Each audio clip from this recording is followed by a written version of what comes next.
Hi, I'm Jack, and this is the water filter that I use when I go hiking and backpacking. When you're out in the wilderness, you might not have access to running water, and your best source of water might look something like this, kind of a nasty pond. So to stay safe, you want to use something like a water filter to filter out bacteria and anything else that might make you sick. So today, I want to look inside this water filter and see what did it catch. Did it stop me or potentially save me from drinking something nasty? Let's take a look. This filter is built to screw onto any kind of normal water bottle. So you fill up the water bottle with your dirty water and then squeeze through the clean water, like this. The filter is also designed so you can clean it by running water through it backwards. This flushes out anything the filter caught, and that's what we're going to look at today. Alright, and now I'm ready to backflush. I'm just going to force water backwards through the filter, the opposite the way flow usually goes. Let's see what comes out the other side.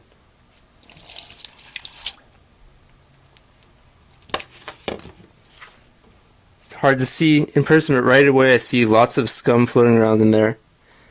So let's take a closer look and we'll see what we got under the microscope. Wow, so here we are under roughly 50 times magnification. And there's a huge amount of stuff. It's pretty surprising actually. So I'm going to go through some of the bits that I can recognize and talk about what we see inside this filter. One of the most recognizable features are these long strands of plastic. And they come in a couple different colors. I think all the clear ones probably actually came out of the filter itself, because it's a pretty new filter. But the other ones might have actually come from the lake. There are also a few larger pieces of plant material, like this little piece of leaf or algae maybe. And besides that, there's a pretty large amount of this green-brown algae scum that's just kind of floating around and unrecognizable. One of the only microbes I could positively identify was this Microsterius. And I was really surprised to see it in good shape, looking really cool. Another interesting feature is these little Mickey Mouse shaped clusters. I really don't know what they are. I think they're some kind of shell of a little algae. They look a little bit like foraminifera. But once I started recognizing them, they were all over. If anybody has a good idea of what that might be, I'd love to hear it.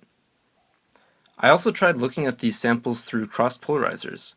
Now what this does is it means that anything that has a crystalline structure will light up really bright and everything else will be dark. So in this case that means basically minerals and plastic. So looking at this we see a pretty good amount of plastic fibers showing up, as well as little flecks of mineral, and I think these are mostly muscovite mica. But most of all, I just think this view looks really cool. I wasn't able to recognize anything like a giardia cyst or anything that I could really identify as toxic. But I guess it's not that surprising because those things are a little smaller than I think I would be able to see. But I definitely did see evidence of life in the water and stuff that the filter strained out. I think it's worth mentioning that this little pond is a lot nastier than what I would usually want to drink out of, even with the filter. And the hiking I did in the video and what you saw from inside this filter is from much cleaner Sierra lakes that look like this. So let's take that with a grain of salt. I think it would still work fine for something like this, but just on the safer side, I try to dip from a little cleaner water.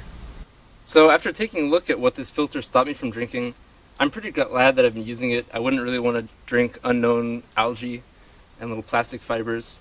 But on the same time, it wasn't as bad as I thought it might have been. But nonetheless, I'm happy to have this and I'm going to keep using it.